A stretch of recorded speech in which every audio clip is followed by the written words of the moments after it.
SIOM issues preliminary statement following the 2024 national and provincial elections in the Republic of South Africa. Achipere mushe muri Zimbabwe tikuona kuti SIOM aiwa under SADC inoproduce a preliminary statement vachitaura pamusoro pema-elections akaitiwa musi wa29 emuSouth Africa. Ndisanapinda mashoko avataura notibva subscribe like utina on the bell icon. Nonemana kwamuchinzi, the SADC Electoral Observation Mission jointly released the preliminary statement with the other regional observation missions to the national and provincial elections in the Republic of South Africa.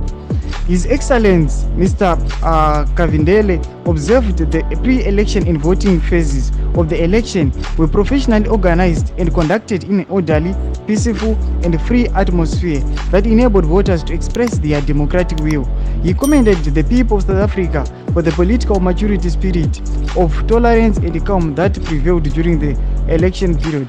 Mashoko anobuda aiwa nekuSADC SIOM vachiti aiwa South Africa yatora mukombe, South Africa yanyasa kuexecuta the law of voting. Yaza kuti vanhu vacho vari matured vanhu muSouth Africa nokuti vanga vane order vachiradza kuti vaivhota in peace and in free atmosphere. Ma-elections avo ndobva apasa ma-credibilities kana ma-criterias ese. Muri Zimbabwe mashoko ari kubuda muSADC aya timbotiudzai kuti munoda kudii pamusoro pemashoko avo aiwa pamusoro peSouth Africa. Vinai kucomment section medu, subscribe, kulike, chinotina on the bell icon.